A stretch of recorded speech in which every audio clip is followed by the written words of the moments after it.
Tonight, Nighthold has been released. Yay! We've got to catch up on Legendaries, and there are really, seriously, a lot of Q&As and much more. And tonight's show, Convert to Raid presents the Battlenet News.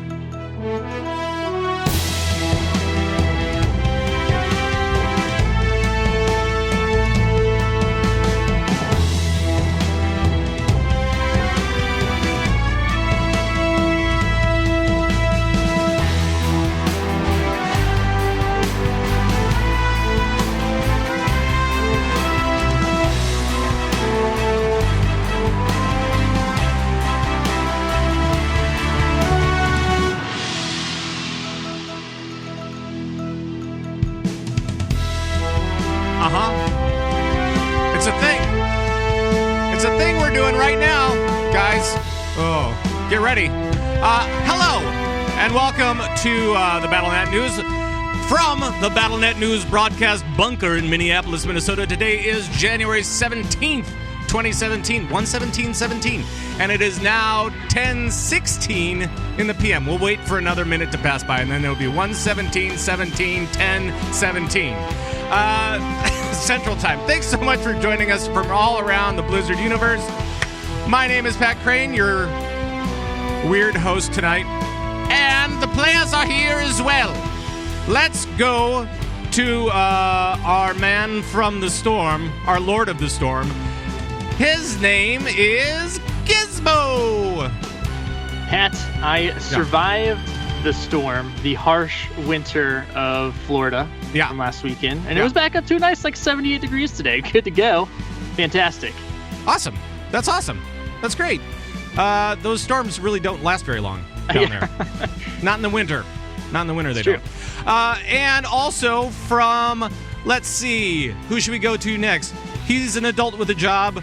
He is part of the Ermagerd offensive. That's what it is. I was going to say initiative, but then I'm like, no, that's not it. It's the Ermagerd offensive. It is Sharku. I am rocking my Asparagus Initiative jersey today. I've been in too many different teams that start with vowels. All right. All y'all Asparagus out there. Yep. Hey, how are you doing, Pat? I'm doing well. There's so much WoW news going on. It's almost like we do a World of Warcraft podcast. It really is. It really is almost exactly like I'm loving it. Right. I'm loving it. I want to dive right in. Well, before we do that, I also want to welcome from the Well Met podcast and the Payload podcast over on blizzpro.com. It's Johnny John Horstmann. Pat, I can't do it. We were doing so good.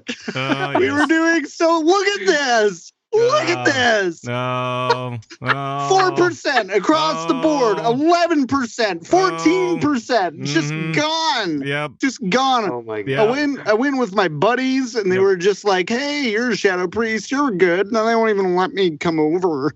Yep. Salty. Just won't even let me come over. Salty tears of John Horstmann. Hi, everybody. Hi, fellas. Pat. Welcome to the show. By the way, how you doing? Just keep that graphic around because you'll want to just do different years from time to time. This is from 2014. You're still on top of every meter ever. I don't. Like, you were nerfed and are still better than everybody John, else. the King Tripod Horseman is, you're right, but Shadow Priest, no, maybe not. Probably not. You know? Is that it? It's not as easy as it look. I make it look easy. It's not so easy. Right. So you're easy? Is that what you're saying? That's what. Well, when it comes to hitting number one on those meters, we already talked about this. Ravenclaw in the streets, Slytherin in the sheets. Right. Right. We were talking Harry Potter before the show, just so you guys are up to date.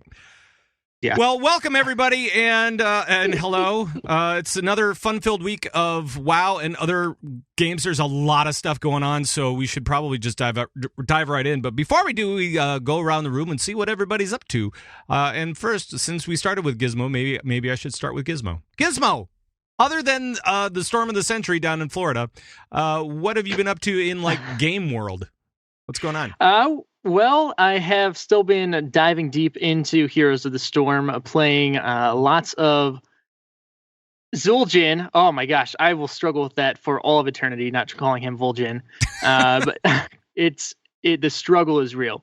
But getting as much of him in as I can before the new hero Valera is launched. So yeah, really excited. It's almost, back whenever there were 30 to 40 heroes, we were really looking forward to this quick turnaround on heroes. It's almost getting to be too much at this point. It's pretty crazy. So that keeps me busy. And then I'm rolling an alt in WoW right now, a warlock named Felzord. Yeah. What? A warlock? Yeah, warlock. Are you drifting away from the hunter? Well, it's an actually alt. It is, yeah. It's right. Just an alt. Right. I'm just, make up your mind. Now that we have the catch mechanics, I figured I'd try it out. What spec are you going? I think I'm gonna go demonology. Ooh. Because the pets, they're, I got a, hunter-ish. So he loves the pets. That's why he went hunter in the first place. All right. Demo's so fun. Shark, how about you, bud? What have you been up to? Man. Well, so after last week's show, I was talking to Tatfa. Yeah. Because I had my little, trip down memory lane and been like, man, I miss raiding. I miss really mythic, pushing it, sure. White knuckling through the fights. And so I have been leveling my mage back up, and I'm going to be apping with Convert to Mythic and hoping I get to start, heroic raiding and mythic raiding with him again, be on the roster for Nighthold. So I'm really excited about that. I've been having a lot of fun with my fire mage. I know that, sad story, they got nerfed alongside a Shadow Priest. Tell me about it. Tell me. Man, I'm looking at Warcraft logs right now, and Shadow Priests are ahead on every single thing. Yeah, but you're looking at this. You're looking at this. Oh, wait. Look at that. Let's zoom in on that a little bit. What does that say? Mind Blast, Shadow Word Plane. 4%. Basically, every spell reduced by 4%, except the ones that you're always have up, 11 and 14%. Come on. But yeah, Ian, if you want to email me, we can talk about this. By the way, he doesn't take care of that stuff. Rest in peace. They're not doubling everyone's DPS anymore. No, for sure. No, they are not. But anyway, yeah, I'm dusting that off. I went from 100 to I'm about to break into 109. Hopefully tonight after the show, in days. So. But yeah, man, getting in. I can't wait to jump into Nighthold tomorrow on the DK with Ermagerd. And man, good stuff. WoW's holding my attention 100% right now. Loving it. Yeah, it's a lot of fun. It is. And I just so you guys know, and I know John, you don't mess around. You're Shadow Priest for life. I think you have gang signs that you throw out or something. I don't know exactly what happens. Lots of gang signs. Thumbs up. Lots of them. Thumbs up. Okay. High five. Yeah. Oakley dokley. All of those ones. But if you guys are leveling up an alt for raiding, I have done this. Shadow Priest. I have done this, and after what was it, 2.5, 3 months of Legion being out, I switched mains over to my Druid. And I am really feeling the effects right now, because if you're looking to raid with that character, you've got a lot of work ahead of you. Just run everything artifact power, get that weapon up as much as you can. We were talking about this last week about burnout and all that kind of stuff. It can be real. Well, and so you just make sure number one, you're pacing yourself, but make sure that you're getting as much AP as you can while you're leveling, so that and utilize those catch up mechanics too on your mains, buy those artifacts so you can jump right up to 15, 20 on your artifact research, so that AP, you turn in the first thing and you go up 10 levels. Right. That'll be so. That will be nice. Yeah. That will be very nice. But as soon as you get to that point where you're trying to level up the rest of it, it's gonna be It's gonna be tough. So yeah. So just get as much as you can. Sharku, are you for sure going sticking with Fire Mage? I think so. Right now, I'm looking at some of the stuff that I haven't. It's hard to tell how well they're going to perform with tier after all that sort of thing But they're still simming pretty high. And I don't know. I love it. I've always wanted to be fire mage. Like when I've been really into the game, they'd never been on top, except for a short stint during the Mr. Pandaria Foundry. No, they were terrible. Blackrock Foundry. Yeah, I have a buddy who was anyway. Really? Mm-hmm. No, I was Frost all throughout Mist. They were good for a minute in Mist. Now that I remember earlier on, but anyway. Right. Yeah, I just love Fire Mage, and they're doing good right now. Cool. Still, I know they got nerfed, but I'm doing it. Yeah, I heard Convert to Mythic lost a really good beardy mage, so I'm trying to fill his shoes. I don't know about really good, but but very beardy. I filled a role. They do need a mage with a beard. Tovo's all bald headed. They need more beards. Over, I don't know. Anyway, let's get to John. John, what have you been up to lately in the many games that you are playing? Oh, pretty good. I finished out. I was on vacation from Hawaii, so I'm like 2 weeks behind. But I finished out 2016. Hit rank 1 in Hearthstone. Couldn't make the legend grind. Hit diamond in Overwatch, so that was great. And so I'm like, you know what? It's time to get back into raiding. Yeah. And as soon as I did that, no joke, 48 hours later, I saw the last minute patch notes for 7.1.5. It's going to happen. Well, makes sense. Makes sense. They're like, John's coming back. We can't make Shadow Priest this strong anymore because, he's just going to, flirt with the numbers a little bit, make them look higher than they really are. And I'm like, that's fair. Ian, that's fair. Yep. Well, John, you hit 1 in Hearthstone and Diamond and Overwatch. You know what that means, right? You need to come over to Heroes and hit Diamond or Master and Heroes. I'm pretty close. Pat, Jules, Katie, and I wrecked some fools. We did. In Heroes.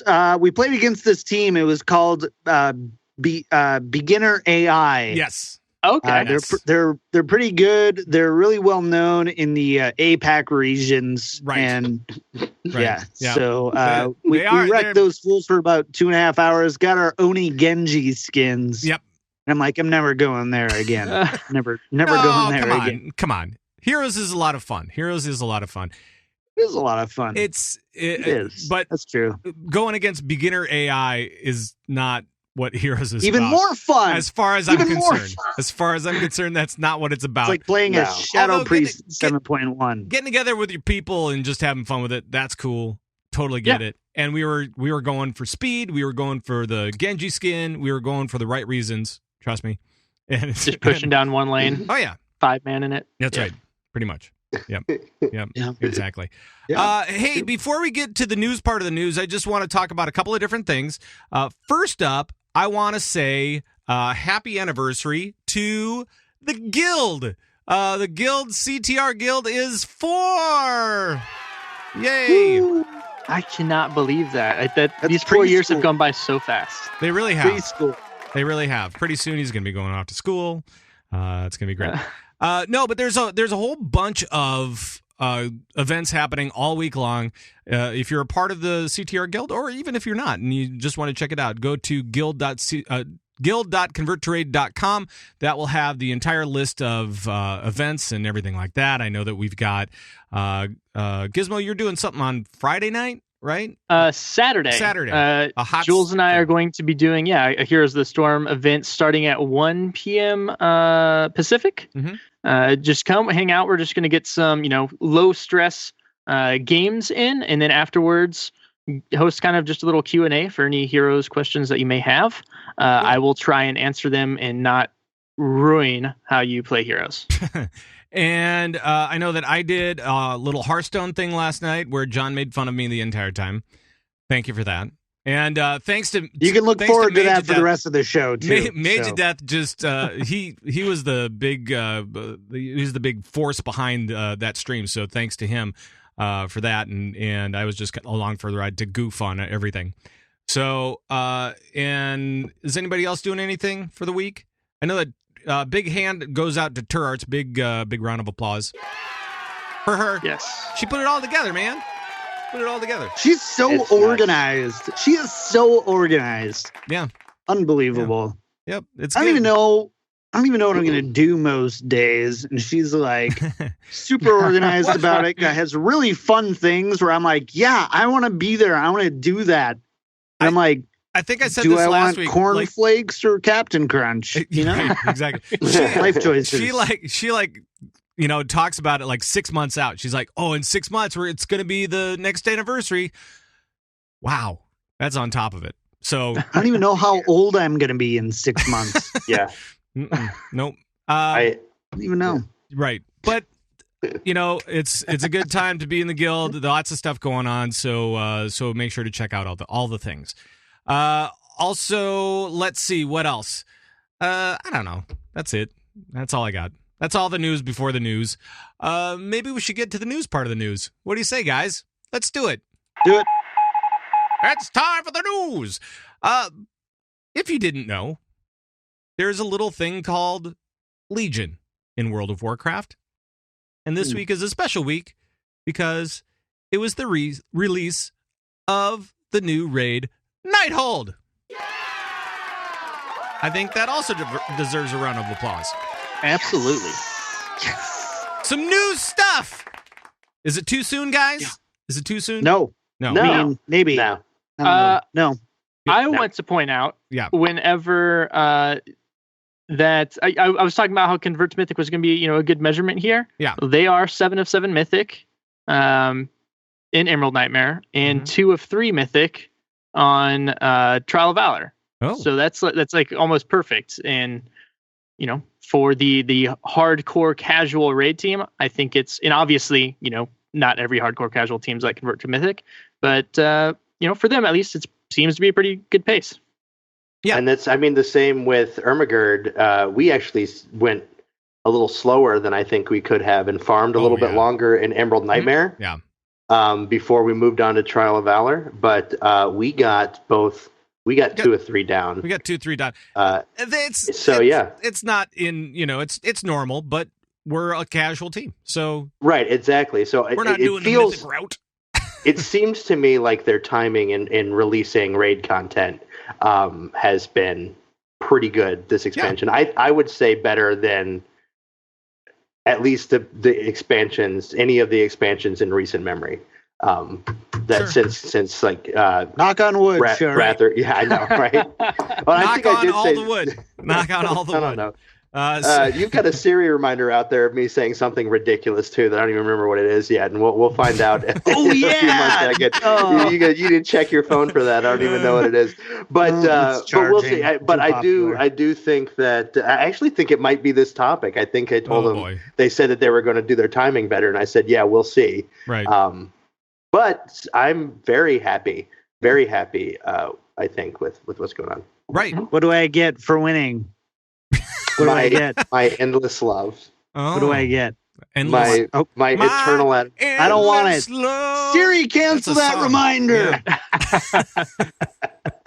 Yeah. And as usual with the big release of any new content, any new encounters and stuff like that, there are a bunch of guides that popped up. There's all the guides on Wowhead that you want, I'm sure. Icy Veins, all the regular places has those. And I was talking to, Tatva let us know before the show that even the Line of Sight guys are on top of it today. They have 3 videos ready to go. They have Skorpy-Ron or Skorpy-Ron, maybe. Both of those are incorrect. Is it Skorpy-Ron? How do you pronounce it? Skorpy-Ron? Skorpy-Ron. Skorpy-Ron. He just goes by Ron. Skorpy-Ron. I think Skorpy-Ron is the better one. Skorpy-Ron. It's one of those. Just to be called Ron. Skorpy-Ron. It just sounds like a guy. It just sounds like a guy down at this really seedy bar, right? Oh yeah, I'm gonna go down and see Skorpy-Ron about some, illicit material. Skorpy-Ron's over there scoping things out. Skorpy-Ron. He has the best refrigerator magnets, the best. So Skorpy-Ron, we have Trilliax, and then we have the Chronomatic Anomaly so far for the Line of Sight guys. So if you're really looking for the 2-minute tip version, the TLDR version of it, go check out Line of Sight Gaming over on the YouTubes over there. So best boss fight guide videos on the internet. Absolutely. Pat even said, right? He goes, "There's lots of guides out there, but then there's the LOS videos." Yeah, reminds me, it's like there's lots of devotional Bibles out there, but there's only one. Right there, that's LOS Gaming. Right there, that's the Bible of the Bible of Raid Encounter. I love those things. Anybody that can tell me the TLDR version of a fight and say, "Here's what you do. Here's what you do," and 2 minutes is more than enough time to do a video on it, right? I mean, yeah, you can go into finer details. You can really go into and really kind of rip apart a raid as much as you want to, but when you get in there, you want to know the fight. You just want to know what you need to do. Right. Get in there, go grapple with these bosses and figure it out. Pat, I've learned.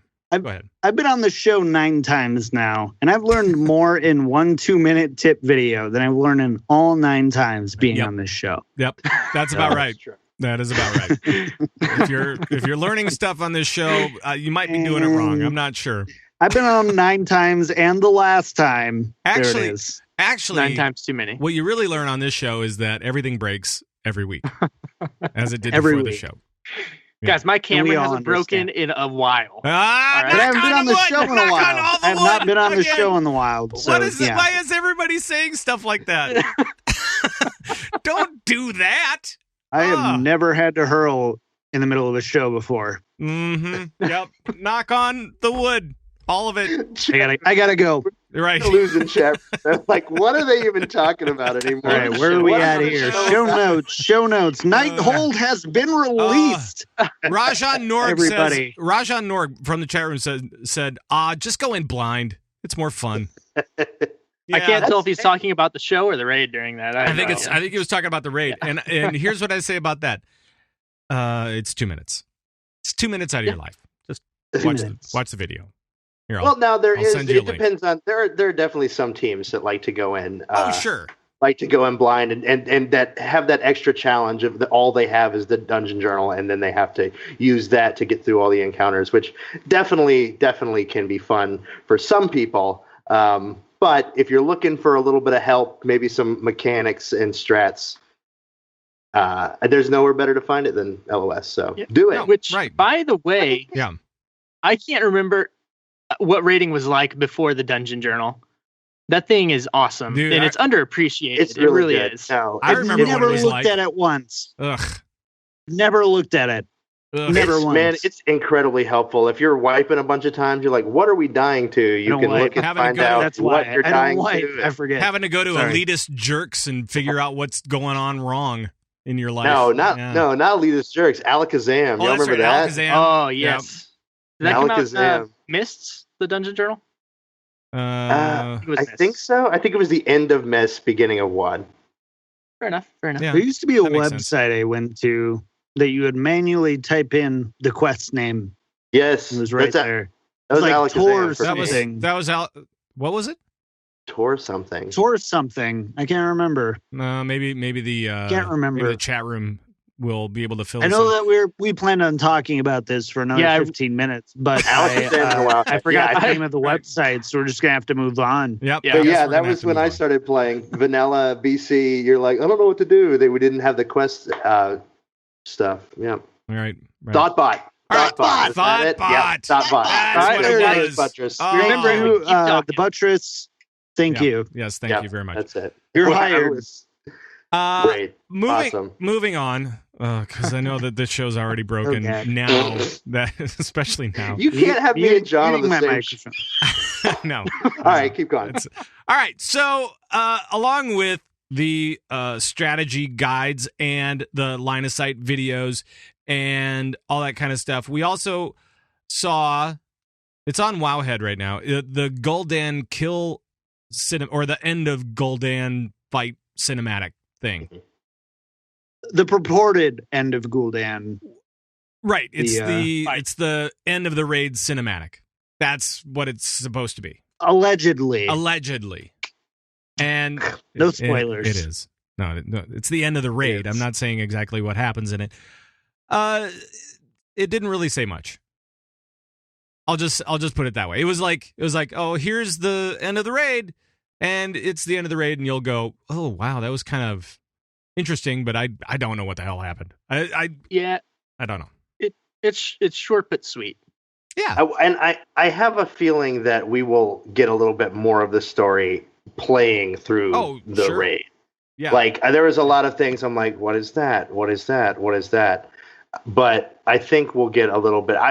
Even still, I thought it was really cool. Taryn Gregory can do no wrong. The cinematics team at Blizzard, and particularly with WoW, is just phenomenal. Sure. Yep. So and it's short and sweet, but I mean it's just I love what they do. I love what they do. They tell the story so well. If they do it kind of like they did Emerald Nightmare, where they told the story kind of throughout that raid, and kind of they led you along the path and stuff like that. So I'm guessing that it'll be the same way. Going on. It'll be the same way here, and we'll see the same stuff. And I found that the story in the raid is just as interesting as any end cinematic. I mean, like, you go back to Wrath of the Lich King, and really it was that end cinematic was everything of that raid. Like, you hit the cinematic and everybody just exploded and everybody was glued to that thing, and it was just the thing you wanted to just watch. I cried. I called my mom right after, like, Mom, I love you. I'm sorry. Right. God. I'll call again once every week, I promise. We really haven't had a cinematic.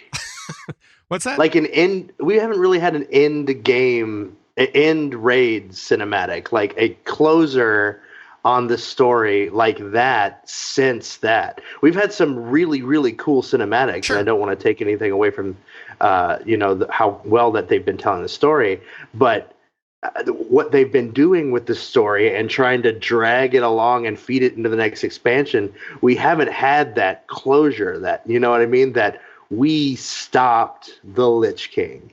It's over, boom. And all that, emotion coming to a head. That Garrosh was, a letdown. No, that cinematic was fantastic. We got the new cinematic was not that the cinematic was a letdown, but like the fact, like it wasn't wholly satisfying, is what you're saying, because that was Deathwing not though. You got the same thing with Deathwings. You got Deathwing. Okay, Deathwing out there. You're right. Lots of closure. I forgot about Cataclysm. Deathwing was a really good. Yeah, but we all try to forget about Cataclysm. I get it. Every once in a while. I would. This is my first one. Yeah. I guess my point is I would really like for however they end this expansion. I mean, this is down the road quite a ways, but however they end this expansion, I would like that feeling. One more time, I think rather than there are more things to come. Tune in next year. It's been a favorite Heroes of Warcraft. Yeah. Tune in 16 months from now when we release a new. I'm sorry. Anyway, it's been a 3 expansion story arc, right? We defeated Garrosh in Mist of Pandaria, and then we went to Warlords and started playing Hearthstone and Overwatch, and then we came back for Legion.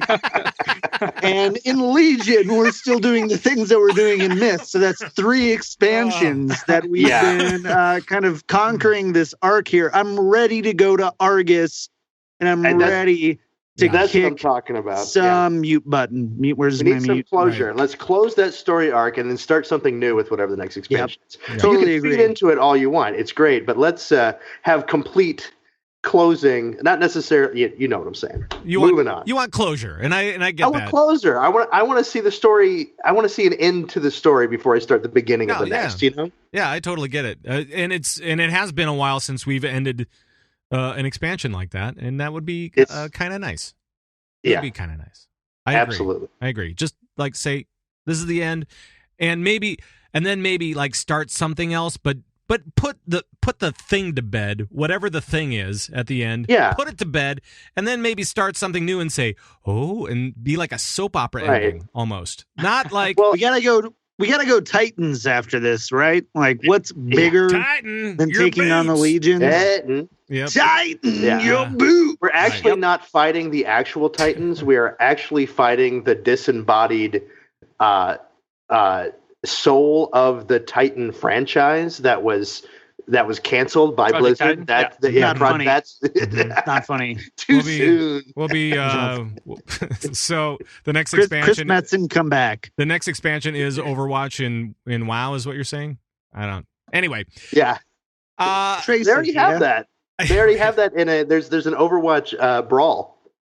Oh yeah, it's pretty cool. One of the new brawls. I haven't checked them out yet. What do you? Yeah, the fighters circle, whatever. Yeah, it's the called, brawls. like The brawls. Okay, Those is that are what the it brawls. is? The Brawlers Guild. Brawlers Guild. That's it. Yeah, there's an Overwatch themed brawl. It's pretty cool. I haven't checked those out yet. I still need to go over there and check them out. Especially now I've only watched like YouTube videos. I haven't. Is it the one where your team picks a Hanzo and a Widowmaker and you lose? Yeah, because I've been playing that brawl for the last 9 months. Right. Not very fun. Oh man. Mm-hmm. Also, okay, so along with this raid and with all these different things, one of the things that we're going to be able to do in World of Warcraft is we're going to be able to upgrade our legendary items. And I think that everybody would say, yes, big applause. I'll do that. Unless you don't have one like John. We still don't have one? Nope. You know, but when I do, it's going to be 740. So, so that's good. Have fun upgrading your legendaries. Right. Scrubs. I mean, mine will be 940. So you gotta wait 940. Yes. 740. I was talking about my silkweave. Yours actually my silkweave imbued silkweave epaulets. My legendary 740 from last expansion is higher than 740. Oh man. So I get all my prime numbers mixed up. It's not prime. You can divide it by 3. Anyways, continue. Gizmo, can you please let us know what is going on with the legendary item upgrade? What's happening with this thing? Absolutely. So if you have a legendary item, you're going to find a quest in Dalaran to upgrade that from 910 to 940, not 740. And this quest is going to involve collecting a number of essences of Amanthul. Yes, Amanthul. Bless you. Amanthul. Which you can find in several locations, such as Nighthold raid bosses, weekly mythic keystone caches, emissary bags, and PvP weekly quests. This is going to be a repeatable quest, so don't worry about, obviously get the legendary that's best for you at the time. Sure. But you will be able to go back and level up all the legendaries you have. So if you're Tovo, that's about 10. Right. And if you're me, I finally finished my class order hall tree thing with all the. And you have a legendary already? And I have one legendary, but now I can equip 2, but I only have 1 legendary. So Blizzard, where is my other legendary? That's what I want to know. Ian, where's the legendary? Ian? Yeah, I'm not going to put it all on Ian, but I will say Blizz, maybe Celestalon, maybe him. Blame. Right. What? So there you go, guys. That's how you upgrade from 910 to 940. I think that's and new legendaries as you acquire new ones will just be at 940, so you don't have to. That's awesome. Do all the work.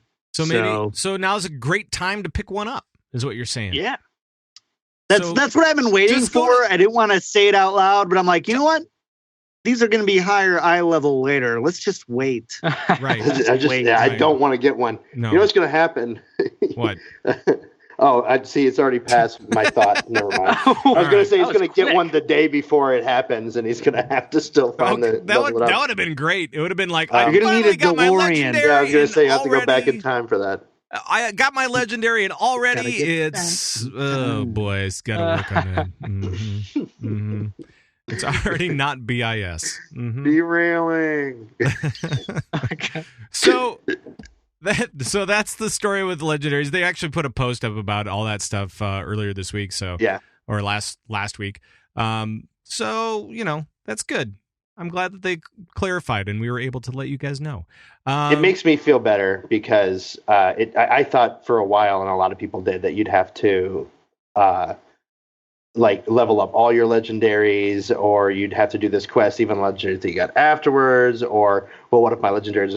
I think this is a understandable and good system to at least do the level ups we'll see. Without opening up the whole legendary debacle. We'll see. And I know that there were a lot of guys in the CtR Guild today who open up their Keystone caches and they were like, oh yeah, I've already got like 15 or whatever, and I'm like, yeah, I don't have any this week. Dang it. You got to get in, do some more Mythic Pluses, stuff like that. So yeah, so get in there and do that stuff, all of it, all the things. And I know that we've been doing we've had a lot of nostalgia today, going back to the Wrath and all this kind of stuff. And one of the things that you may not have realized is that this is the 10-year anniversary of the Burning Crusade. So Burning Crusade 10 years ago this week. That's pretty cool. Without the Burning Crusade, we wouldn't have to worry about these legacy realms. So thank you, TBC. Thank you.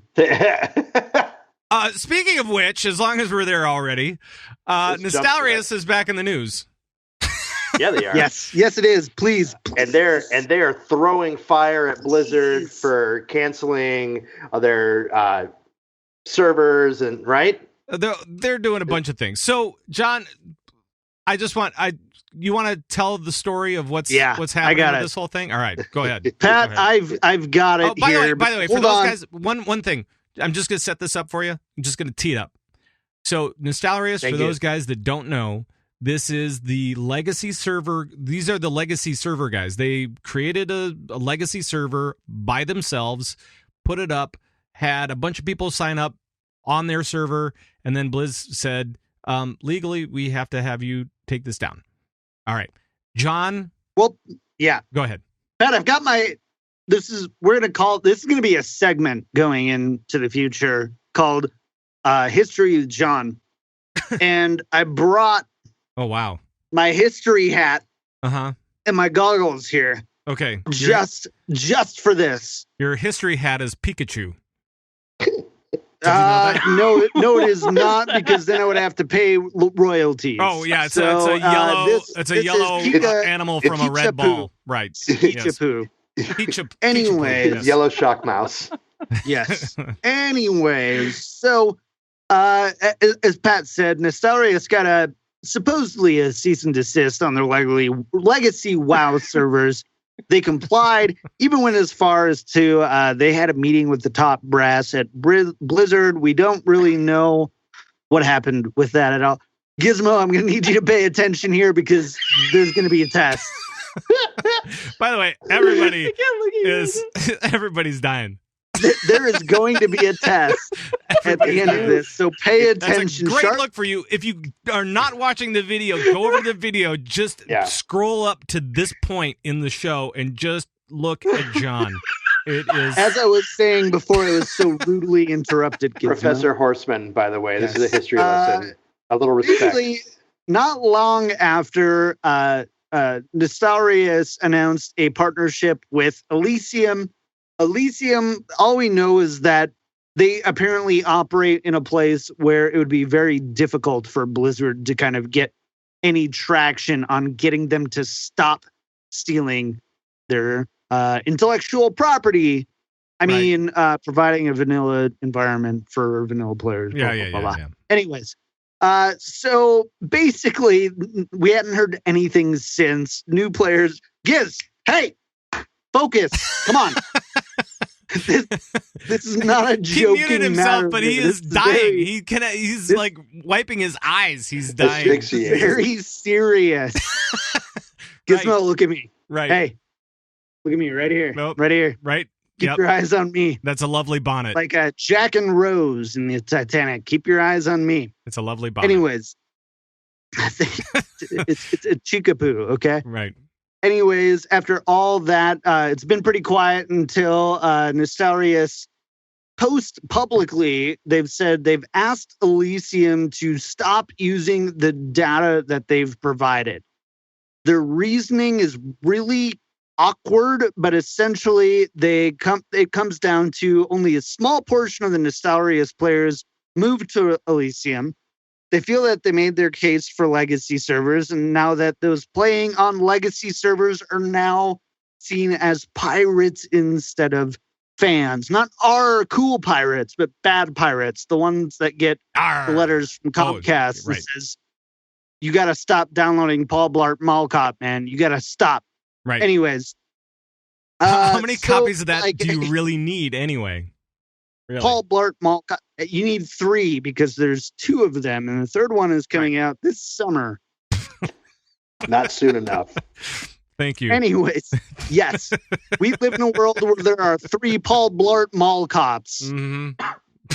I don't know. Anyways, so Nostalrius goes on to say that their ultimate goal is official legacy realms and not private servers. That's new.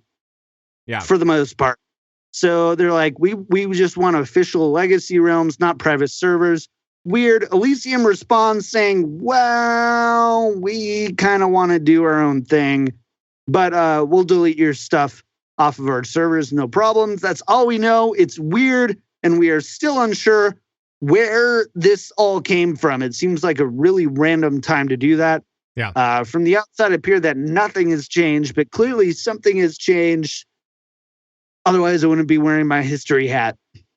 So that's where we're at, and we really don't know. Yeah, yeah. What it tells me though is that Blizzard got through to them at that meeting. Whatever it was, when Nostalrius came in, it was a big deal. After the Blizzard meeting, right? Blizzard shut it down. Exactly, and Elysium goes through and restarts the servers and is using Nostalrius data to do that.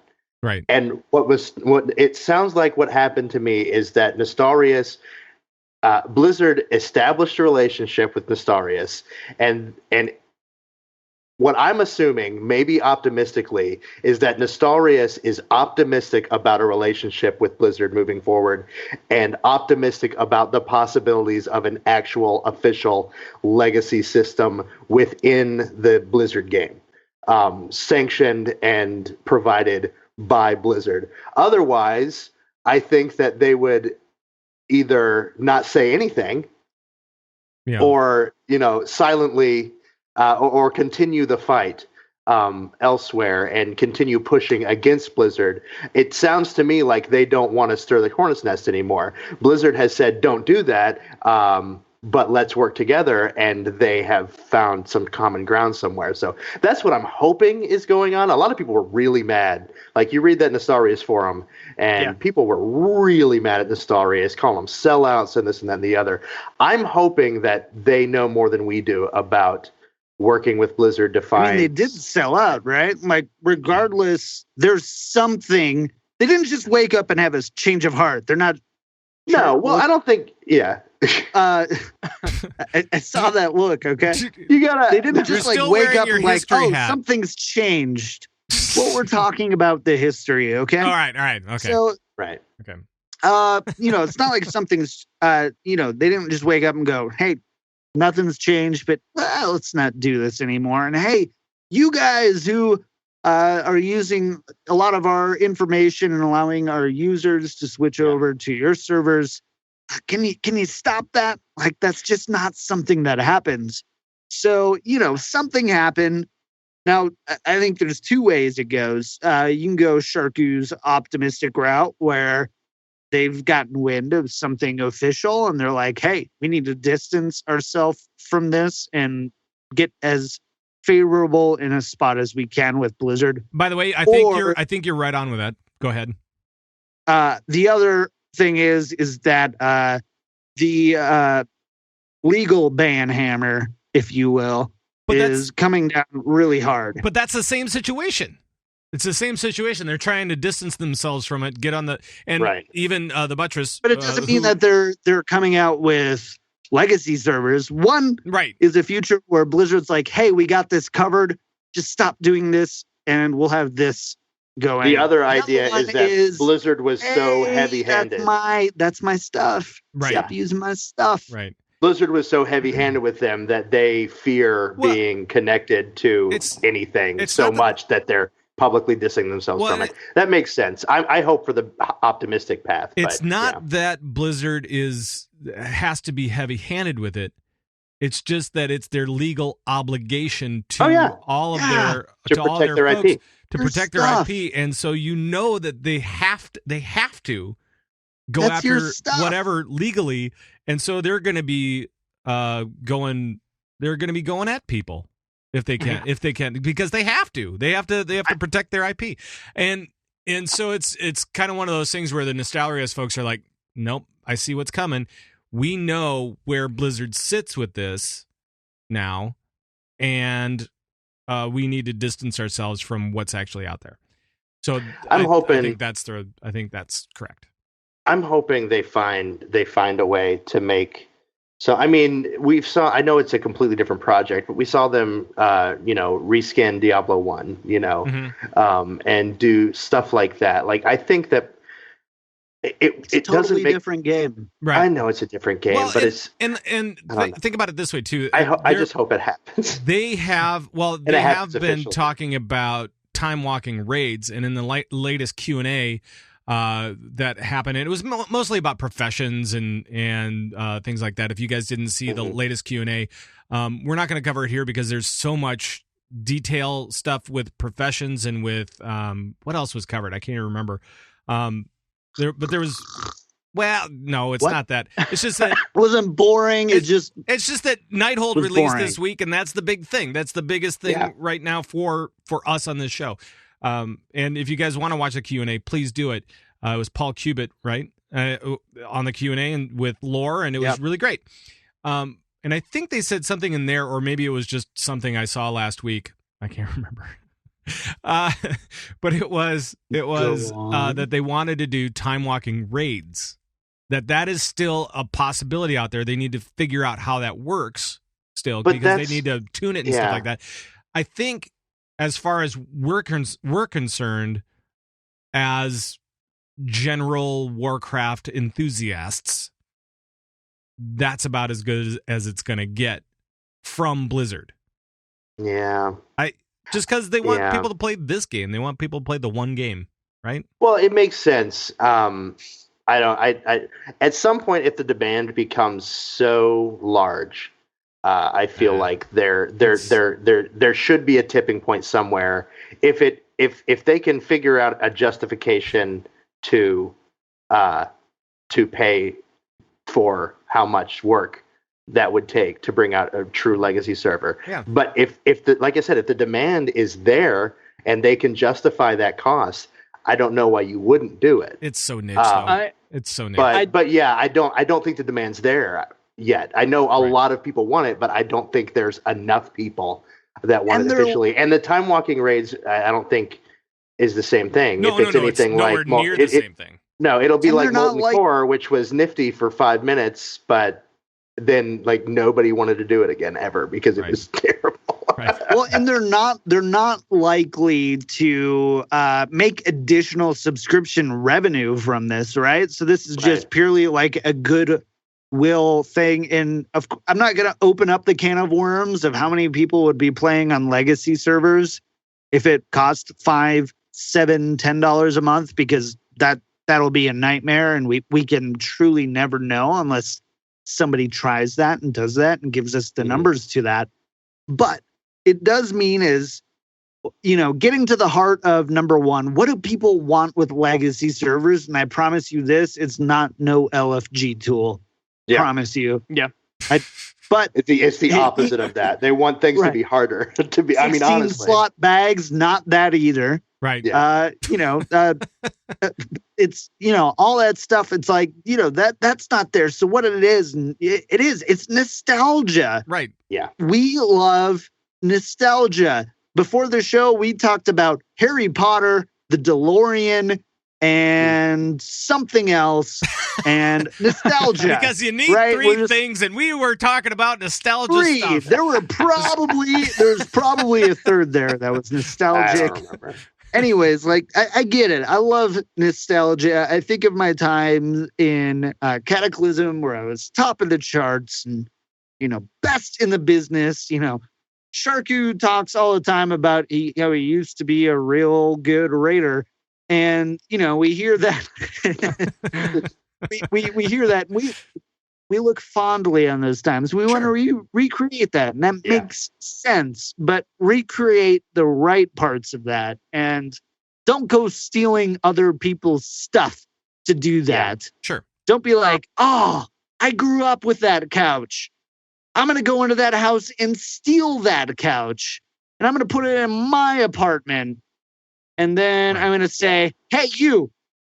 Get another couch like this one, or we're going to keep this. That's an awful analogy. I kind of want to go to a furniture store now. Can you cut that out? Well, and the positive I want to take from this is I feel like the guys at Nostalrius share that sentiment, that when they opened their servers in the first place, it was they thought it was fan service. They did not view it as stealing. And then when Blizzard contacted them, I don't think that they were as it felt to me by what I was reading from them and in the news that they weren't so upset because Blizzard was taking away their toy. Mm-hmm. They were upset because Blizzard thought that they were trying to steal. And they don't want to steal. They wanted to create a fan community to remember in their view of the golden age of Blizzard. And that's what or golden age of this game, at least, and that's what movie came out during vanilla. Man, it's they had to know that Blizz was going to respond. That it was a possibility. But I don't think it's a small group of friends and you've got like a server and you've got like let's say 100 people or whatever. Blizzard can probably legally not hear about it and be okay with it, but I mean, as soon as you start something like that, you got to be thinking about, okay, so when are the lawyers going to be coming knocking on the door?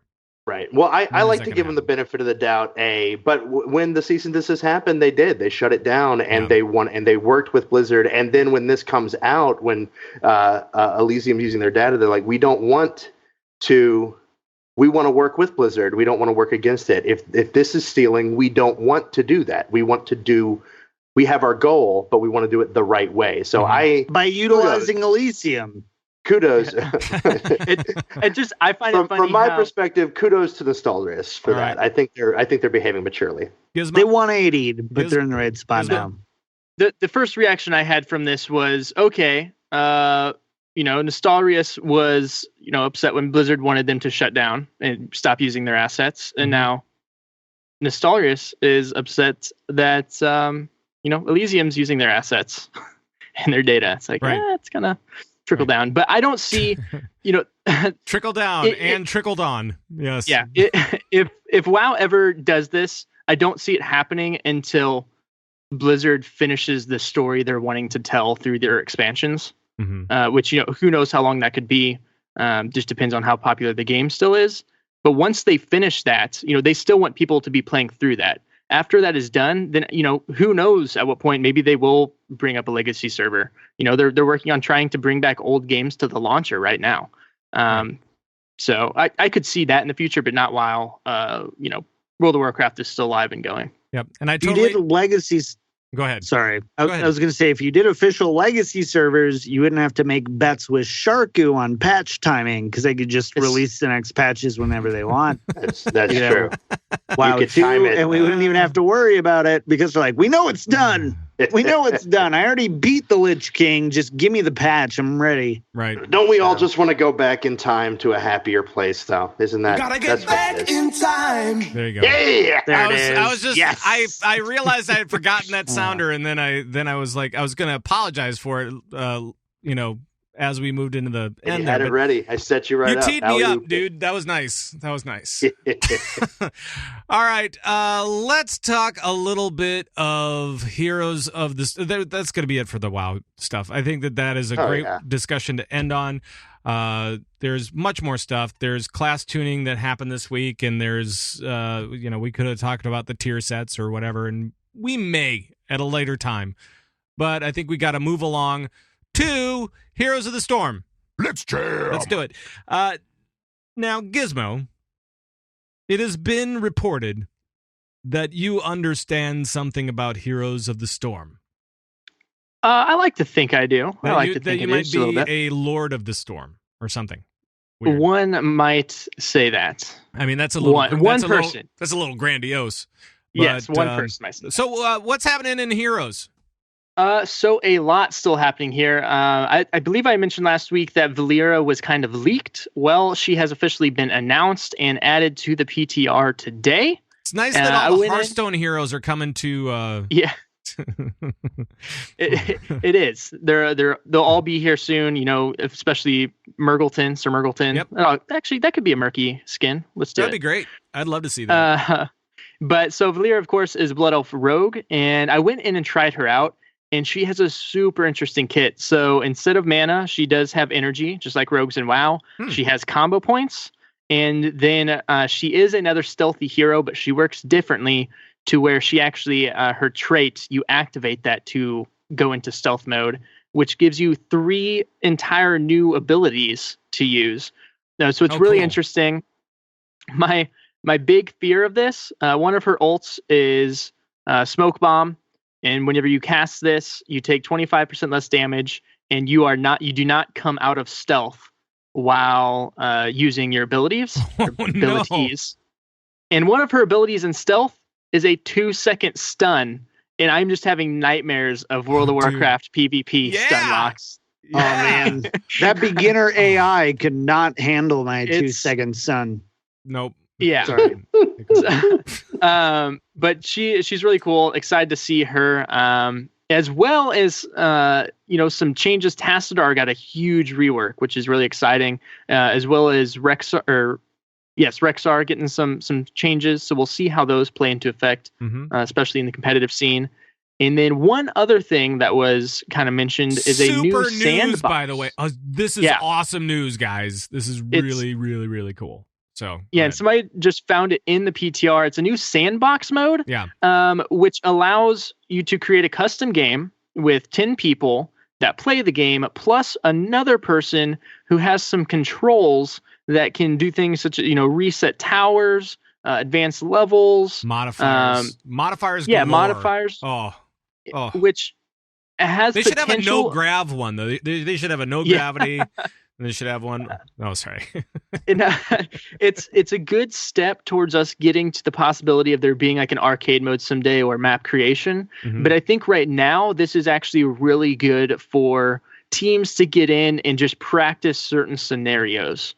Because you can create those scenarios now. You don't have to. We want to test this ult combo, so now we got to play a game, get all the way up to level 10. No, just hop in there. You can test it out as many times as you want, reset. The interesting thing here, by the way, is that so there's a bunch of cheats in that they call cheats, where you can like skip to different places in the map and you can do all the different things.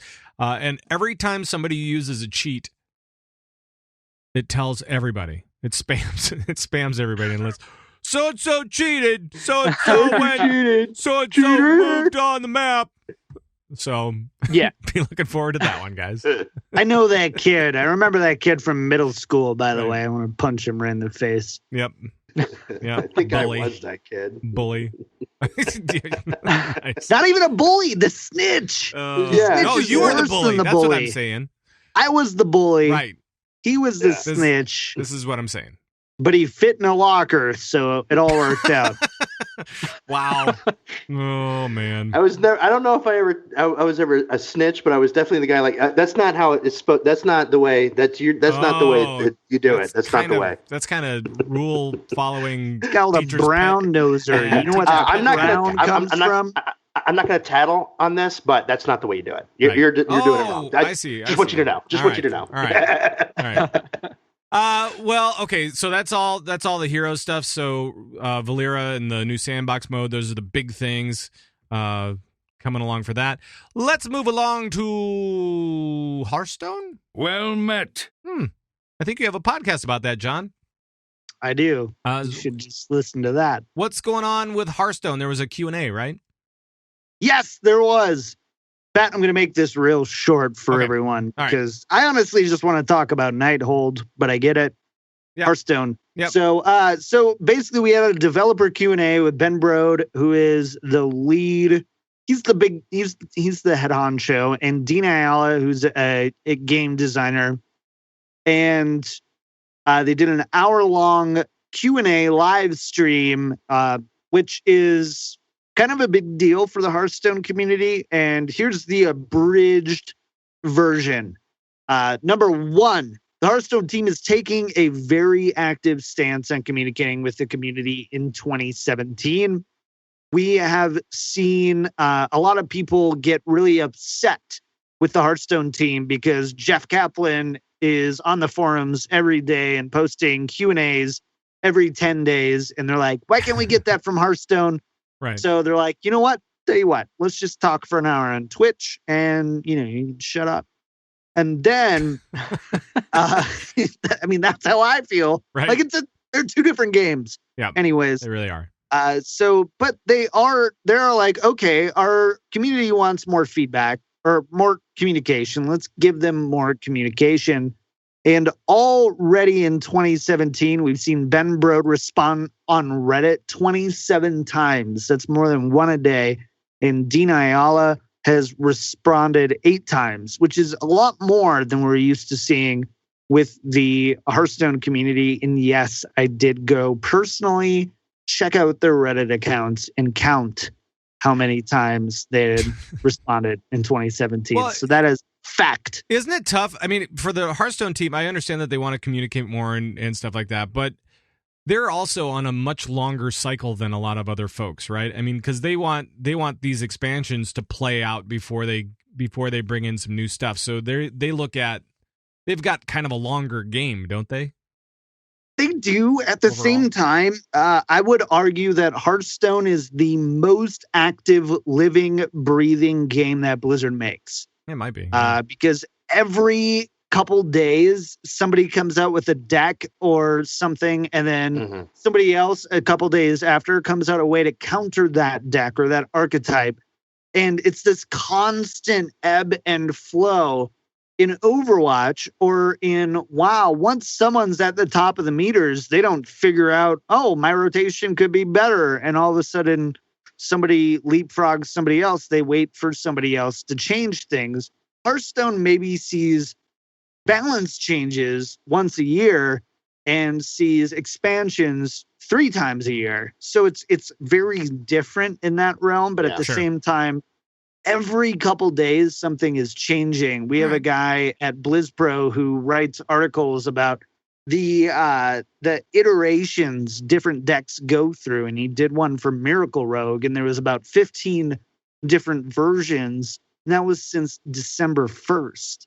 Wow. And like it's a very active, living, breathing game. Why can't we have more developer interaction in that to be like, hey, I suppose we're seeing this. We want to make sure that we're seeing more of this. But at the same time, it changes 2 days later. So why communicate and do an hour-long Q&A when it's out of date in 2 days? And all of that stuff is mainly community driven, so it's not like they can say, okay, here are the decks that you should be building right now, or something like that. I mean, it's not like they have any say in that stuff because it is so freeform. That's what helps it be a living, breathing thing, right? So I don't know. Yeah, totally. Anyway, so that was one. Yeah. Okay. That was one. That was one. Yes. It was much really, faster. really quick. No, go ahead. I promise.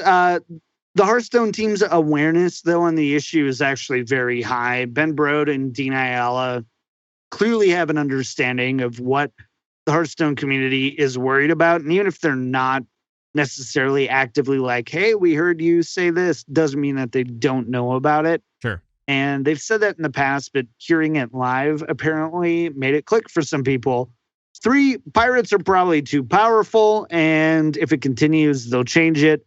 4, metagame is overall the healthiest that we've seen it, with 7 classes and 11 decks represented at the top end of the spectrum within 3% win rate of each other. So that's a great sign of health for the game. And then last but not least, they're open to more communication, but this goes for every single game. If you're going to whine and complain and say, why do you hate my class? Why do you hate hunters, Ben Brode? If that type of communication happens, people are just going to stop being willing to get in front of a webcam or a microphone or a keyboard and start to communicate why and what. Well, but instead, if they do like what the Overwatch community has, in my opinion, done a very good job of, is thank you for communicating. I respectfully disagree.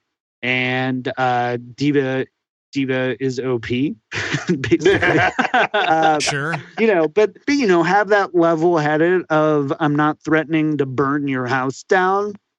We'll see more communication like that. But we saw the same thing in WoW. We saw the same thing in WoW. When was that? Was that Mists or was that Cat? Or was it? It was Warlords, definitely, for sure. We saw that kind of fall back on communicating with the rest of the community because a lot of it was negative and they didn't want to respond to negative stuff negatively, right? I mean, they don't want to say just have be responding to trolls. So that's why you saw things pop up like the WoW Dev Twitter account instead of going from Ian or from Celestalon or from somebody else. It was, nope, hey, we're going to set this up in our own single, like a team forum or something like that, where we can tell people what's going on, because individually it was too much. It was Blizzard too much, and it wasn't, hey, tell me more. It was, hey, I'm telling you why this game sucks. Yeah. Or something. And if something changed, if somebody said something that had changed, people freaked out. Yeah. And you said Shadow Priest were going to be top of the meters in MOP, and here I am sitting at 6th. Right. I'm really upset. Right now is what I said on my fake egg Twitter account. So we saw, all throughout Warlords of Draenor, we saw this fall off of dev interaction because, and I think part of it was that they were still trying to reform a lot of their communication stuff as well. So I think there was more than one thing going on, but they took a huge hit when they lost Ghostcrawler. As I think a lot of he had a particular, not that no one else is doing a good job, but he was particularly talented in communicating with the gamer. And even if he was untrollable. You could not troll him. He would take your troll, back, man. Yeah, he would take it and throw it and throw it right back at you, and he did not care. Which is why now he's working over a Riot. Right, exactly, because they probably needed him more than we did. But the name of their company tells you a lot more than just what's on their logo. Sure. But it's the old Scott Johnson sounder? I'm Ghostcrawler and I'm off the leash or whatever, right? Right. But anyway, Blizzard took a hit with that and have had some communication issues, but they've gotten better, I think, in some ways. Well, and it's not just Ian's doing a great job, by the way. Sure, and Ian is an awesome communicator, and he really tells it like it is, and it's really great to have him a part of the team. There was a lot of stuff going on though. I think within about a year and a half of all of that of Ghostcrawler leaving, there was about there was a bunch of stuff that happened, and we saw a fall off and blah blah blah, whatever. I mean, that's all kind of in the past, and now it seems like it's coming back, which is great, in a bigger, better way. So where's the dance studio? I think still looking for the dance studio. I really feel like all the different IPs are really starting to hit their stride. I think since Overwatch launched, I think people started to realize how you can communicate clearly and transparently with the community without at the same time having to just take everybody's crap all day long. Sure. And, I think that's right now, I think communication with Blizzard games, I can't speak for StarCraft and I can't speak for Heroes as much, but I know with the other games, it's really, really strong right now. Yeah. And I think we're going to see that continue and even get better. Sure. And even with the Overwatch team, we talked about it a little bit before. But even the Overwatch team, Jeff Kaplan, came out with a new video, right? And they're not even telling people. So I needed to play the sounder. As long as we're going into, we're kind of going into Overwatch a little bit. Yeah, go ahead. They're not even telling people important things at this point. That's how good the Overwatch team is at communicating. To where you're just looking for the abridged version at this point. Sure. No, I'm just kidding. It was a very helpful for a lot of people. It was very helpful for somebody who's been following video games for as long as we have. We're like, I know what a PTR is, and I know how Sony and Microsoft's ecosystem works, so I don't need to know why you don't do a console PTR. Right. Basically, because he comes out and just says, hey, we're going to tell you how we're using PTR feedback, what a PTR is, how we utilize the PTR and how we don't, and where we use it and where we don't. And then I'm going to tell you why you're all wrong about the hero nerfs and buffs. And he did a great job at all of those. And right. It wasn't anything to write home about, but it's nice to know that all of the Blizzard teams seem to be on board with this Q&A deal. And yeah, we don't necessarily hear a lot from StarCraft 2 and from Diablo as far as the Q&As go, as far as from my perspective, but the other ones seem to be going nuts with it. So I have stationery for writing home about developer updates, by the way. Oh, wow. It's made of salt. It's a salt paper. It's just salt paper. You can eat it when you're done. Yep. It's just so I'll play the salty clam on the video. There we go. Salty. All right. But even though we don't necessarily hear from Diablo and StarCraft 2 all the time, that doesn't mean that there isn't stuff to talk about, because there is stuff for StarCraft 2. I can dig that. Good. So now, do any of you fellows, I know John doesn't, but do you other guys play StarCraft 2 at all? I have been getting back into it to play through the campaign. I do not do PvP because I am awful, and I mean awful at RTSs. I am also terrible at RTSs, and especially StarCraft 2, which I have played infrequently because I'm terrible. However, patch 3.9, with patch 3.9, we're going to see a bunch of new ladder maps for 2017 Season 1. So there are, I think, 9 maps, and all of them look really cool. Some of them are kind of, very, I don't know, weird colors, and some of them are very military. I mean, it's cool. It's a nice little change up for all those guys that participate in or watch all the different eSports going on. So that's really cool.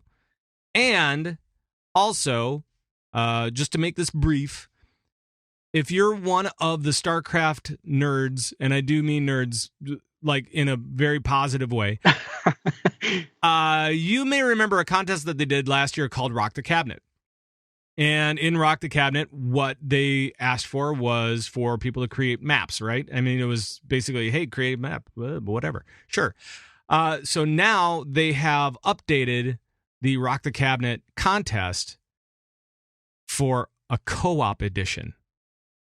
So if you're one of those StarCraft nerds, one of those StarCraft 2 nerds that goes, oh yeah, this is my jam. Wait, hold on a sec. I think I have, yep. Oh, this is my jam. Thank you, Lucy. Yeah. So if you're one of those StarCraft nerds, this is pretty much all you. Yeah. So it sounds great. Sounds awesome. Some amazing prizes too. So what are the prizes? Check it out. So first place is going to get $10,000, as well as 2 tickets to BlizzCon, Raynor figure, Void Pro plushie, Pylon Charger, StarCraft Risk, and then a couple other things. Risk. I love it. That sounds cool. I like that. $10,000 a trip to BlizzCon, and then $200 and stuff. Yeah. Yeah. No, it's basically good. It's good though. That's awesome. I like all that stuff. That's great. So if you're that type of nerd, go for it. It'll be cool. Maybe we should do a little eSports roundup as well. Do I have an eSports thing? Here we go. Yeah, baby. eSports. Who wants to go first? Giz, why don't you go first? What's going on in the HOTS realm? Yes. So the Heroes of the Storm new eSports website has finally launched today. Thank goodness, because we had talked about it several times before. It wasn't great. There was nowhere to easily track what was going on in the Heroes competitive scene. And so they've completely redesigned it. You go to the homepage now, it's going to show you upcoming matches. You can go to schedule, standings, news. It's all right there at the tip of your fingertips for HGC in 2017, cool. Which, by the way, is starting this weekend. And just for the North America matches, on Friday, we have Tempo Storm versus Naventic. And then team... I want to say Chew Ate My Hot Doge, but they made them change their team name. Oh, they did? I love that name, though. Chew Ate My Hot Doge. I love that one. Yeah, I know. What did they change it to? Team 8. So it still has the Chew 8 Team 8 versus No Tomorrow. And then Saturday is going to be Superstars versus Team Freedom and Gale Force versus B-Step. Rip Chew Ate My Hot Doge. Yeah. And then also, I forgot, it's Sunday because it's 3 days a week. Sunday is going to be B-Step versus Team 8 and then Team Naventic versus Gale Force. So it's a much, much better website. Again, I know they had been working hard on this. So if you were looking for a place to kind of follow some HGC and what's going on, check it out. Awesome. And John, I know that you keep up on the Hearthstone and the Overwatch. So what's happening with esports? Way too much. I haven't slept in like 3 weeks. Uh-oh. It explains a lot for this show, doesn't it? Sure. It makes a lot. So in Hearthstone, we've got the China versus NA Gold Series beginning this week. Mm-hmm. It's a 5v5 kind of a team type thing, which is kind of cool. They're playing for $300,000, which is pretty cool until you realize that last time the winner got a Lamborghini. And you're like, come on, give me a Lambo, bro. Right. So a Lambro. Mm-hmm. A Lamborghini. Anyways, so that's going on. You can watch the English cast at twitch.tv/Firebat. And the Chinese cast, no idea. I have no idea. Right. And then Overwatch. Winter Premiere group play is finished. We're down to the top 6 teams with Immortals, Kungarna, Team Liquid, Detroit Renegades, Luminosity Gaming, and Complexity. Next up is the round robin stage, and you can find that on Twitch. Oh, shoot. You probably winterpremiere.com. I'm just kidding. Winterpremiere.com, and the link to the Twitch is there. And then last but not least, sorry, go ahead. Go after you. I was just going to say Apex Season 2, which is a much bigger deal.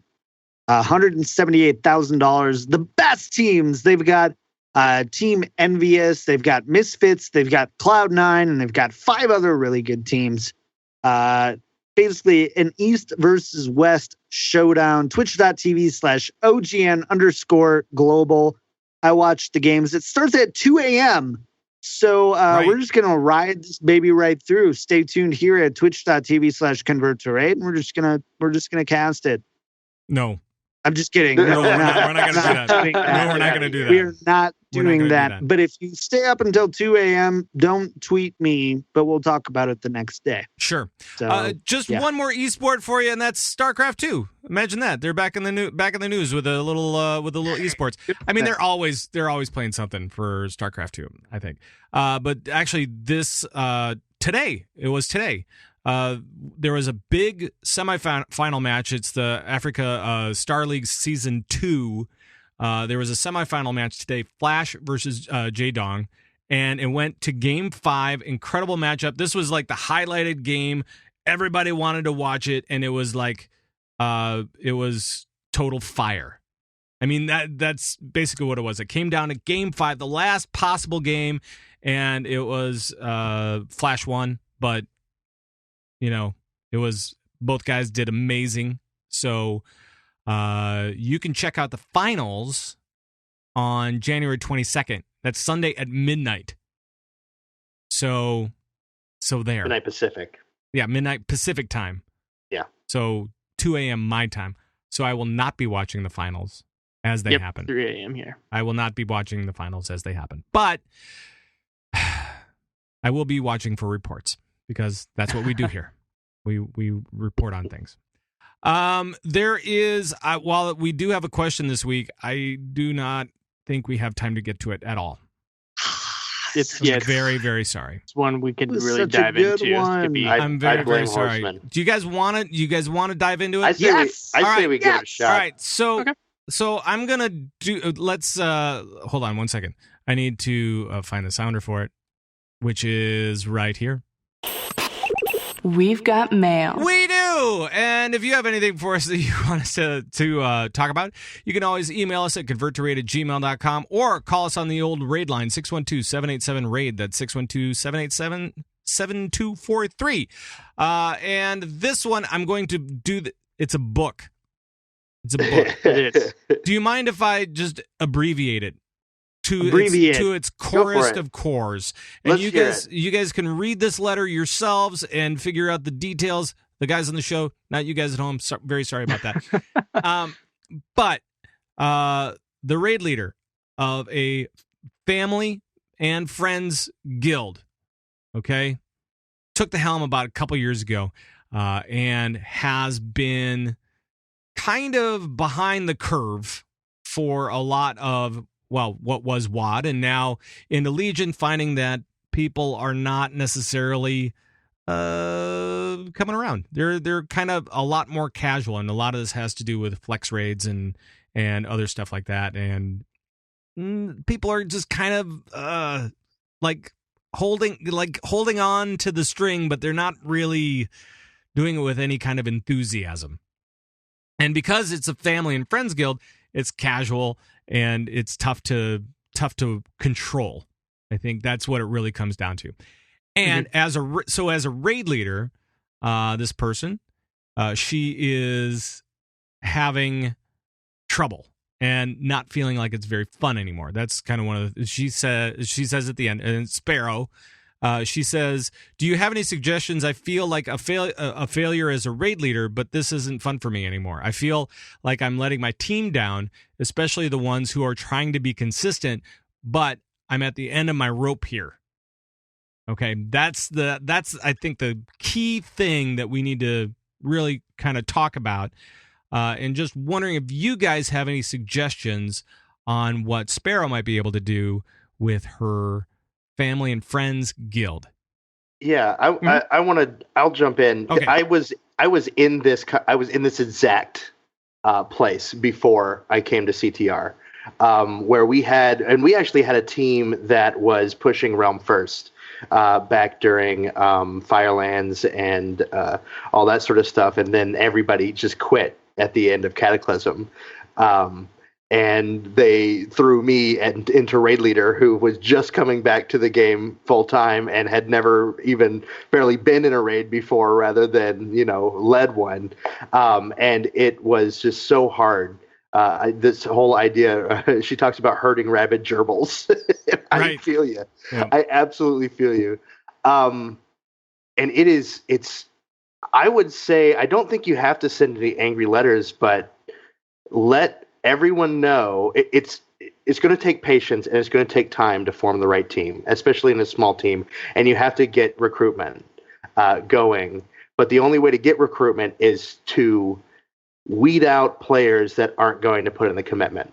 Let people know what your expectations are. And I know it's a family and friend guild, and it can remain that. And don't kick anybody out of the guild or anything like that.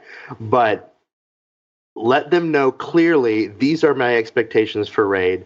These are the rules for raid. Have a little bit of organization in that, and have a consequences system to where they know if they're missing raid, they're going to be removed from the roster, and you're going to stop inviting them because you can't count on them. And no harm, no foul. but we have to go. You're letting everyone else down. And then recruiting and bringing in more people that are going to be okay with that. Look for some people, the looking for group tool, or to try to plug some stuff in. Plug people in and find people through that and say, hey, we raid at this time every week. Do you want to keep coming? Let me throw a twist. Those sorts of ideas. Let me throw a twist yeah. in to this particular one because I know the backstory on this team a little bit. I know this person. And so when I say family and friends guild, I mean this started out as a family team. She has a very large family. And I see. So, and now... And that complicates it. Right. It totally complicates it even more. Just another little layer of complexity. So you can't necessarily say, hey, show up or we're going to replace you forever. You have to be a little bit more ginger about it because there's a little bit more, complexity, as it were. Mm-hmm. Yeah, that makes sense. And I guess I would say what you need is 10 people to show up every week. Yeah. Right? You need 2 tanks, 2 healers, and 6 other people to show up every week. Right. Get that. Find that somehow. And I know it's weird, but in that case, you can have people coming in late or whatever. And that happens with our team a lot. Sure. I know Hannah my girlfriend works crazy weird hours and goes to school and stuff like that. And sometimes she's really, really tired on Wednesday nights. So she'll only raid for us for half the night and go to bed early. Yeah. So it's because of flex raiding, you're able to do that. But it's kind of hard because you don't want to hold everyone to one standard and then kind of be forgiving for other people for not showing up or this and that and the other. Right. But yeah, I mean, you have to somehow. I don't. The easy answer is come join CTR. That's the easy answer. I think with her friends and family guild, she plays Horde. So that would be difficult. Now, but yeah, I don't. That's a toughie. That's a toughie. Let's see, Gizmo. Do you have anything for this one? Yeah, I'll try and hit on a few things Sharku didn't. So first and foremost, you have no reason to feel like a failure here. You are showing up for raid. The other people are. It's the people not showing up that is the ones letting the team down. People aren't going to blame you for that. And I do think Sharku had mentioned flex rating. I do think this is a symptom of flex rating. People have gotten a lot more lax about, I don't really feel like raiding tonight, or I have some other stuff going on. It's flex rating. I'll just show up whenever I can, hop in. The issue is now lots of people are doing that, so you get to the point where, you don't have enough people to start raiding. Sure. So I think, if this is a family issue, there's, no reason, to send an angry letter or anything. Just try and address the issue and see what they are wanting from this raid team at this point. Because obviously the aspect of what they are looking for, or some of the people are looking for, has changed.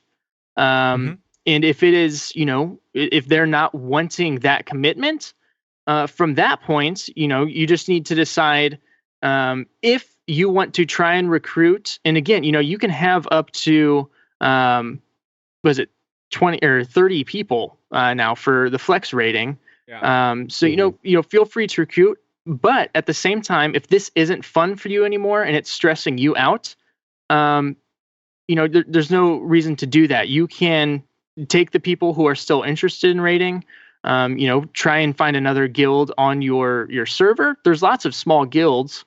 And with Flex, you don't have to be in the same guild necessarily, but it's really the number one thing here is, I think, sitting too. down. So and cross-server, absolutely. You can do cross-server, you can do, whatever you need to do to fill those different slots on your team, for sure. Mm-hmm.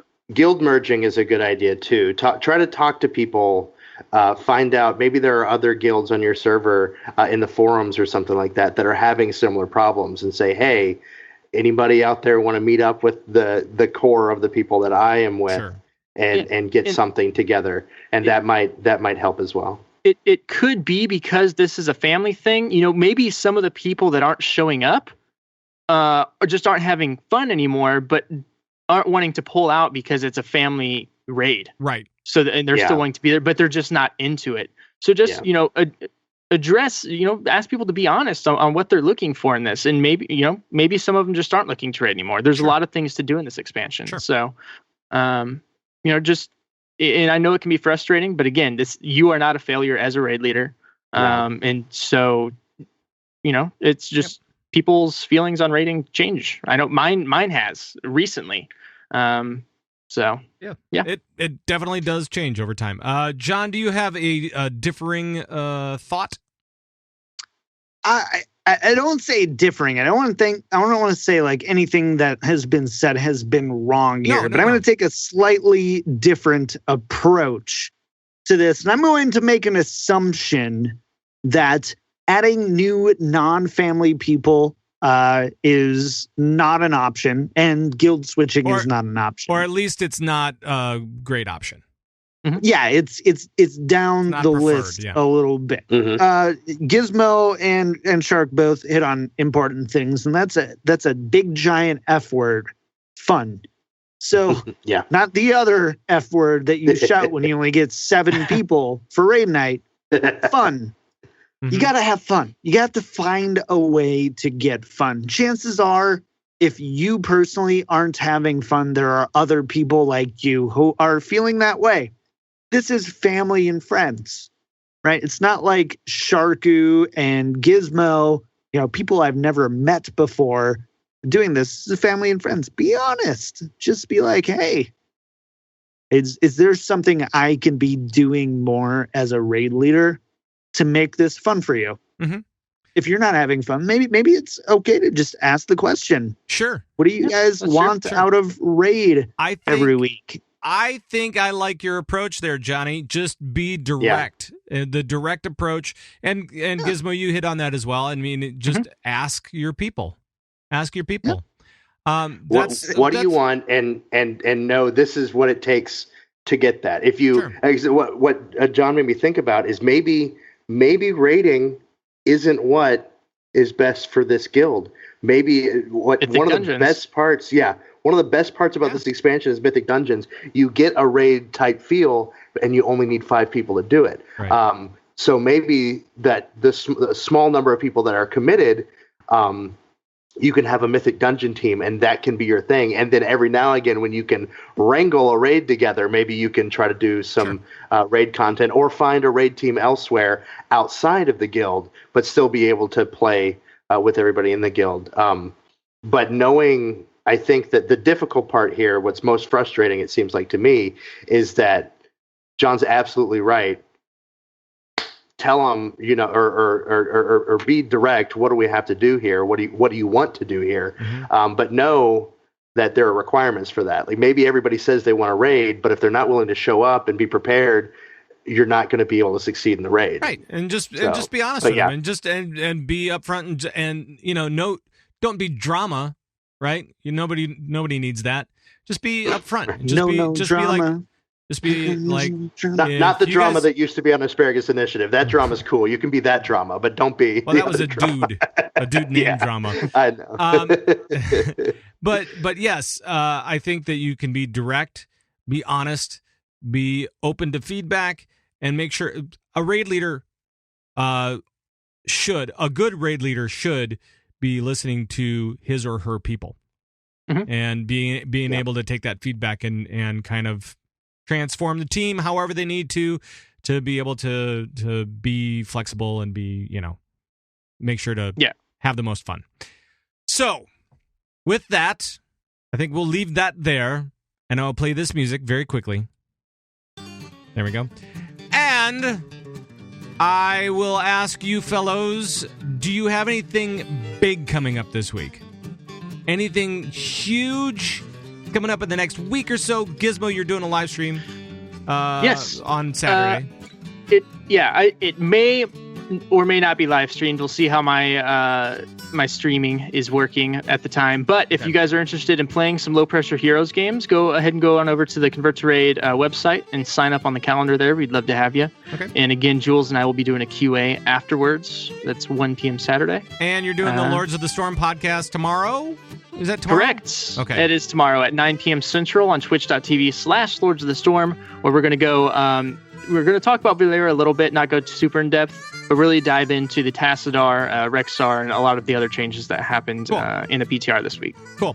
And Shark, other than the Ermagerd offensive, which is awesome. I tried to. I didn't stream that last week, but we're starting Nighthold this week, so I feel like that might be some interesting streaming. If you want to sit around and just listen to a bunch of friends act goofy and tell stupid off-color jokes while we play video games, it's always a good time. I'll be streaming that. I'll be tweeting those out. So my Twitch stream is Sharku_CTR for those that don't know. So check that out. But no, nothing necessarily really planned. Hoping to hang out with Giz and Jules for the HOTS celebration. Cool. For the guild with some of the AWJ guys, Adults with Jobs guys. I've been talking to them. I don't have any confirmations yet, but we want to come have fun with you guys. So cool. Hopefully we'll get to do that. Yeah. Awesome. And John. Oh boy. Yeah. He's got the hat back on. He's got his bonnet back. We're back. Oh, I got to turn away. The history bonnet. So we can end the show. I'm doing 30 streams in 30 days. Oh, yeah, that's right. And it's been awesome. Yeah, so I'm at twitch.tv/kicktripod at least once a day for at least 2 hours. We're doing some awesome stuff. I'm giving away some Amazon gift cards. I'm giving away Hearthstone coaching. I'm not for me. Don't you worry. Not for me. From Hearthstone Pros. And doing all that stuff, and a good chunk of everything that we earn as we grow the stream is going to charity. So awesome. That's pretty cool. Twitch.tv/kicktripod. That's where I'll be. I'm actually going to be streaming, if everything holds up here, right after the show. Are you going to be wearing your bonnet? Your history bonnet? We'll see what I'm going to say yes. I'm going to see what the viewer count says. Right. And if it says, if it's low, then no. No, never, ever. Right. Okay. Not once. Hey, and if you guys really want to check out all the stuff that's going on with the Guild, with the CtR Guild during its 4th anniversary week, please go to guild.converttoraid.com. That's where all the stuff is for that. And if I'm joining in, I will be streaming, but I'll be tweeting about it on Twitter, because that's where you tweet about stuff. And I'm at Pat Crane with the K on that. So there you go. I'm going to bail out of that. And then I'm going to hit, which one should I do? Maybe I'll do a different one. Do the Russian one. No, I don't I don't have a Russian one. Here we go. I'll just do this one. The Tetris one. No, I'm not going to do that one. Come on. All right. If you guys want to get hold of us for any reason, it's real simple. Join the conversations as you will.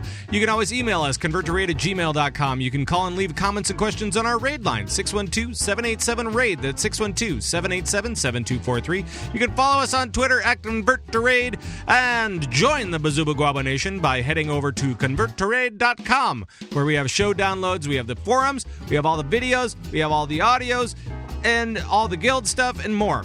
ConvertToRaid.com. We're on iTunes. We're on YouTube. We're all over the place on the internet. So if you look up internet, you'll find Convert to Raid. Or I'm not sure exactly how that works. Convert to Raid Presents is produced and distributed by Signals Media. Please check out all of our friends at the Signals Media All-Star Network at signalsmedia.com. That is going to be it for this very long show. Yes, I decided to try something new, and it did not work well. That's okay. That's going to do it for this very long show. For all of the guys on Convert to Raid. By the way, guys, thank you. Thank you, chat room, as well. We'll make this show just a little bit longer by thanking everybody for being here. Thank you guys for being here. And we'll see you next week, right here, wherever you're listening to us. It's all good. So for now, bye-bye, guys. Bye, everybody. Bye-bye.